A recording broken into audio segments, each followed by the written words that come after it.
Hello बच्चों, आज मैं आपको बताऊंगा क्रॉस प्रोडक्ट के बारे में।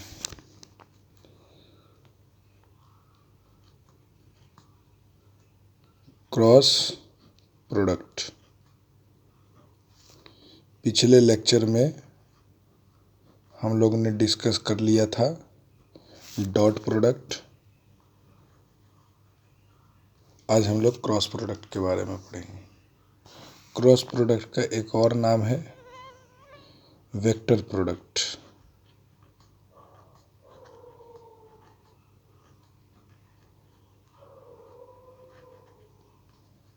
ठीक है, देखिए क्रॉस प्रोडक्ट या वेक्टर प्रोडक्ट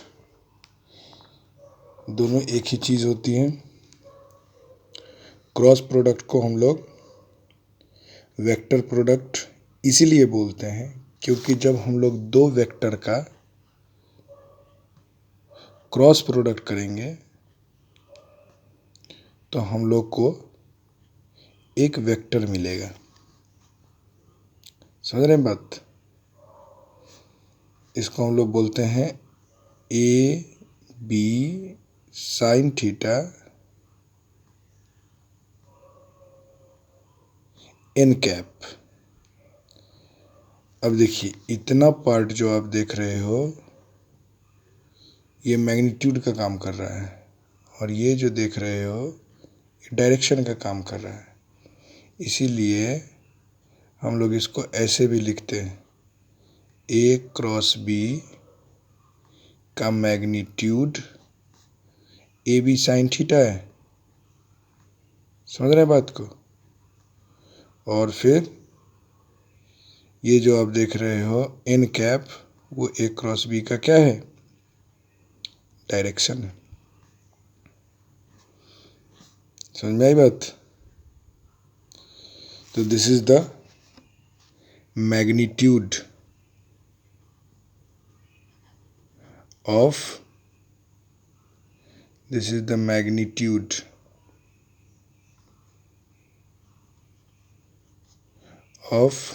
क्रॉस प्रोडक्ट।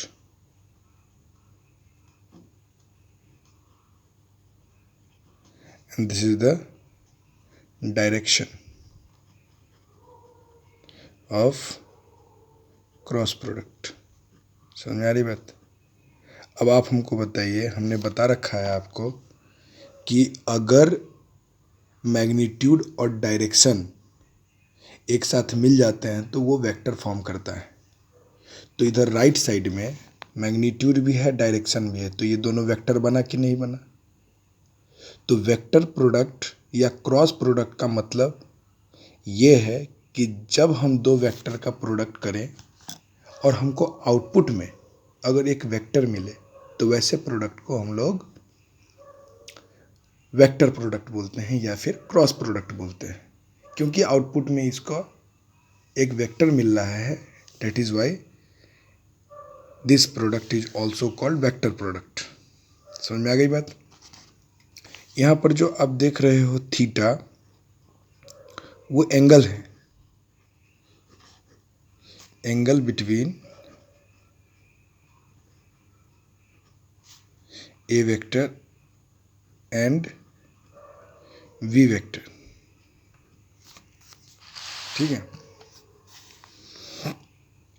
अब देखिए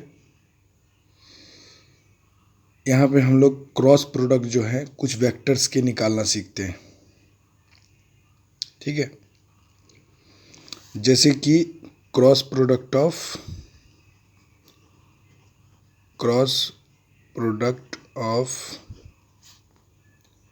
unit vector. Cross product of unit vector.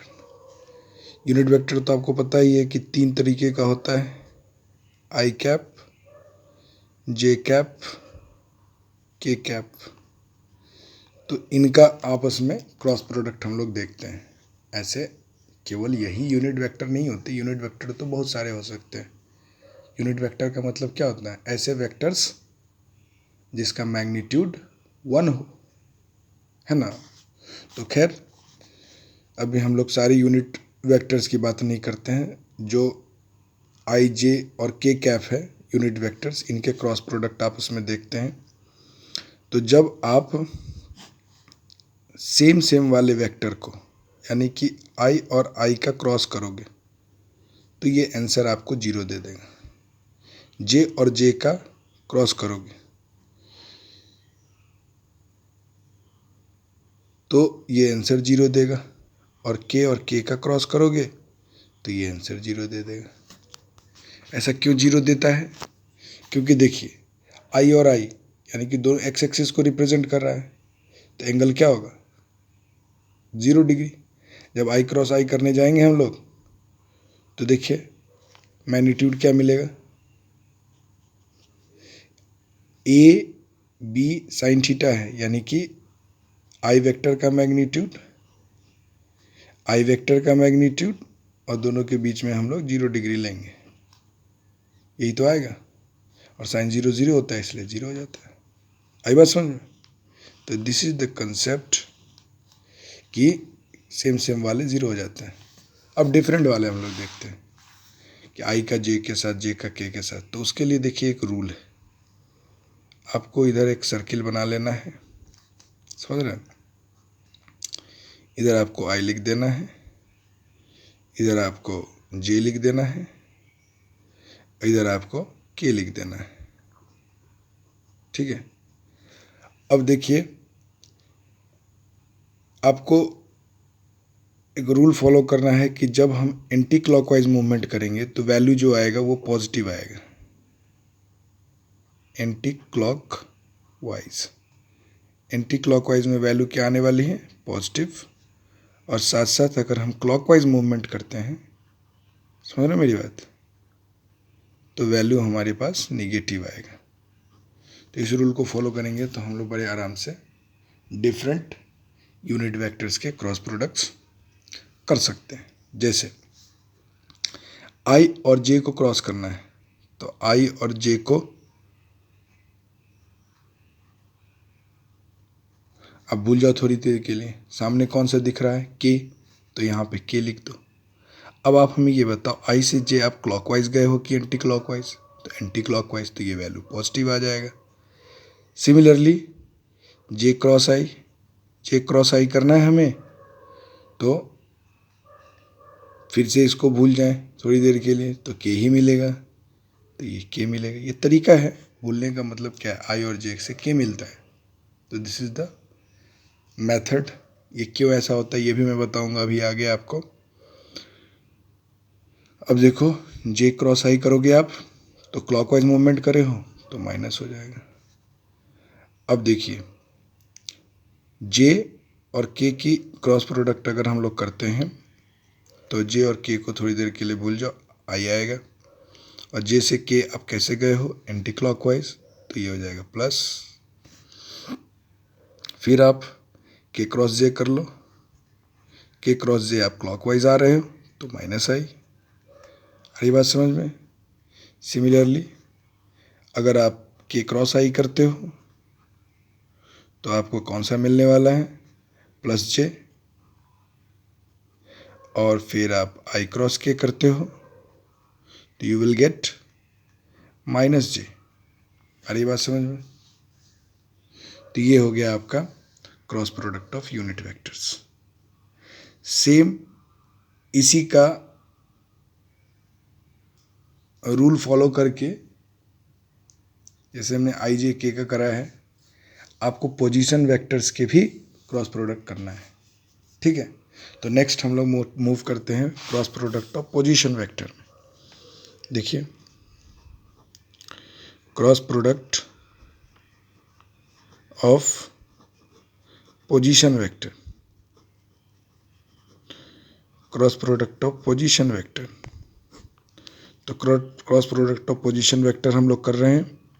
जैसे एक पोजीशन वेक्टर हम लोग मान लेते हैं, मान लीजिए आई कैप प्लस जे कैप माइनस के कैप, और R2 पोजीशन वेक्टर मान लेते हैं 2i प्लस 3j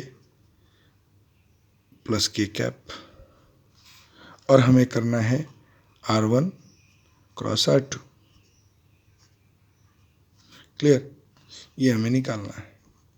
तो आपको क्या करना होगा, R1 और R2 की वैल्यू लिख लेनी होगी। तो देखिए यहाँ पर आई कैप R1 की वैल्यू है प्लस जे कैप माइनस के कैप। इसके दो मेथड मैं बताऊंगा आपको, दोनों मेथड आप देखना और आपको जो आसान लगे आप फॉलो करना। 2i cap plus 3j cap plus के कैप। एक तो हम लोग डायरेक्ट मेथड यूज़ करेंगे, जैसे देखिए 1 का 2 के साथ, लेकिन आई है तो पहला 0 हो जाएगा। फिर i का j के साथ तो आई जे के होता है, और 1 इंटू 3 3, तो ये हो जाएगा 3k। ठीक है। अब देखिए i का k के साथ, तो i का k के साथ माइनस j है, तो ये माइनस j लिख दीजिए, i का हो चुका है। अब j का करिए, j का i के साथ देखिए माइनस k है, तो ये हो जाएगा -2k। j का j के साथ 0 हो गया, j का k के साथ प्लस i होता है, तो इसको प्लस i लिख दीजिए। j का भी हो चुका, अब k का करिए, k क्रॉस i, देखिए j है यहाँ पे, तो ये हो जाएगा -2 j। k क्रॉस i में j मिल रहा था, अब k क्रॉस j, तो k cross j minus i मिल रहा है, लेकिन ऑलरेडी -3 है ये, तो minus minus plus 3i। Clear है। और फिर k क्रॉस k तो 0 ही हो जाएगा। तो आप देख सकते हो i वाला टर्म यहाँ और यहाँ है, ये यहाँ पे, तो 3 + 1 4i।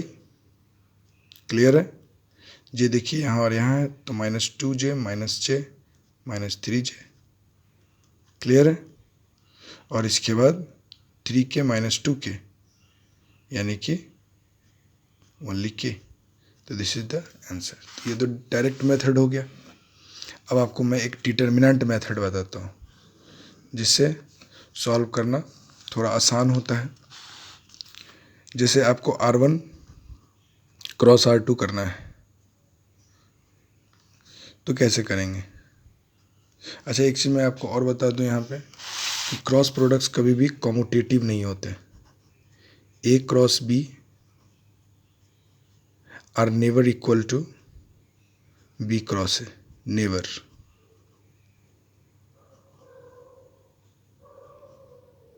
ये क्यों होता है, जब मैं आपको डायरेक्शन बताऊंगा तो समझ में आएगा। मतलब ये इन कैप के बारे में बताऊंगा तब समझ में आएगा। अभी आप जानो cross products are not commutative. Cross products are not commutative. Clear है। ये जानते रहिएगा। मतलब R1 क्रॉस R2 कर रहे हैं तो जो आंसर आएगा, कोई ज़रूरी नहीं है R2 क्रॉस R1 करने पे सेम आए। बिल्कुल सेम नहीं आएगा, ज़रूरी का क्या, सेम आएगा ही नहीं। क्यों? क्योंकि उनके डायरेक्शंस अपोजिट हो जाते हैं। इनको अगर हम लोग माइनस कर दें तो ये दोनों इक्वल हो जाएंगे।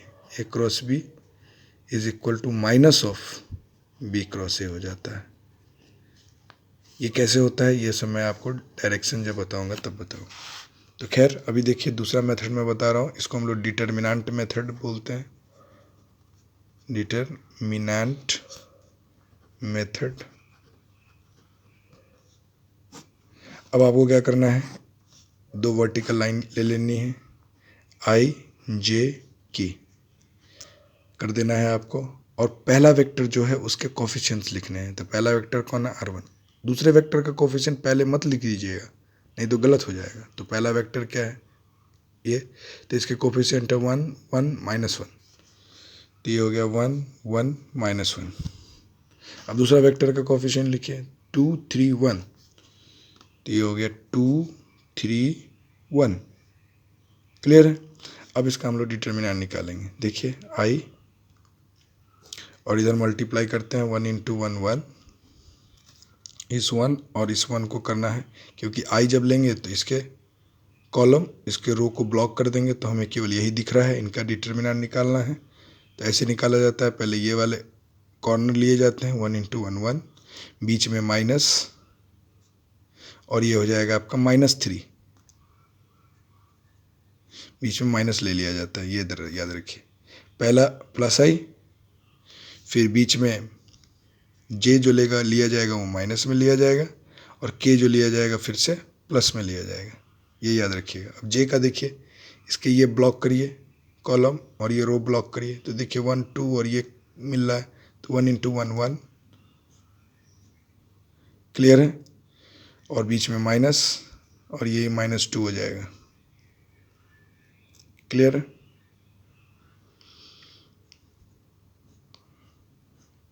अब देखिए के का लेना है हमें, तो ये कॉलम और ये रो ब्लॉक करिए, 1 1 2 3 दिख रहा है, तो ये हो जाएगा 3 और -2। अब देखिए इसको सॉल्व कर देते हैं, तो 1 + 3 4 हो जाएगा, तो 4 आई। ये देखिए 1 + 2 3, लेकिन आगे एक माइनस लगा हुआ है, तो -3j, और 3 - 2 k, 1 मतलब k आ जाएगा, केवल k। अब देखो आप, ये आंसर और इधर जो आया था ये आंसर एग्जैक्टली सेम है, 4i - 3j + k, 4i - 3j + k, इसलिए बोथ मेथड इज करेक्ट। आपको जो आसान लगे वो फॉलो करिए, ठीक है। देखिए इस कुछ मेरिट्स होते हैं और कुछ डिमेरिट होते हैं किसी भी चीज़ के। तो इसका डिमेरिट ये है कि आपको ये याद रखना पड़ेगा, clockwise anti clockwise plus minus में रॉन्ग होने के चांसेस हैं। और इसमें क्या है, आपका शॉर्ट मेथड है, लेकिन आपको इसमें भी प्लस माइनस का ध्यान देना होगा, समझ में आ रही बात। और उसमें ज़्यादा याद रखना पड़ेगा कि आई जे क्या होता है, जे आई क्या होता है, कब क्लॉकवाइज कब एंटी क्लॉकवाइज जाते हैं, ये रूल आपको याद रहना चाहिए कि आई जे के किधर लिखी जाती है। सारी चीज़ें दिमाग में रहेगी तभी आप ये रूल बना सकते हो, अगर नहीं याद है तो it is quite remembering task, मतलब रिमेंबर करना पड़ेगा उसमें। इसमें रिमेंबर करने की जरूरत नहीं है, थोड़ा प्लस माइनस ध्यान रखोगे आप कर सकते हो, ठीक है। तो आज के लेक्चर में मैंने आपको क्रॉस प्रोडक्ट्स बताया क्या होता है, क्रॉस प्रोडक्ट्स में यूनिट वेक्टर का क्रॉस प्रोडक्ट बताया, पोजीशन वेक्टर का क्रॉस प्रोडक्ट बताया। अब क्रॉस प्रोडक्ट में केवल रह गया है डायरेक्शन, तो इसका डिस्कशन हम लोग करेंगे नेक्स्ट लेक्चर में, ठीक है। Direction is very important thing for the cross product. Direction नहीं समझ में आएगा तो फिर क्रॉस प्रोडक्ट का कोई मतलब ही नहीं है, समझ में आ रही बात। तो डायरेक्शन कैसे निकाला जाता है, और फिर हमें ये भी तो जानना है कि a cross b = -b cross a क्यों हो जाता है, और ये दोनों इक्वल क्यों नहीं होता। ये दोनों इक्वल इसलिए नहीं होता क्योंकि ये माइनस होता है, लेकिन ये माइनस होता क्यों है ना। तो वो डायरेक्शन के अप्रोच से हम लोग इस चीज़ को समझ सकते हैं, ओके। तो ठीक है बच्चों, नेक्स्ट लेक्चर में मैं मिलता हूँ आपसे, और आपको मैं बताऊँगा कि डायरेक्शन कैसे निकाला जाता है, okay. So sorry for the late video, but I will try my level best to give you the videos in time so that you can prepare in well manner, okay. Thank you.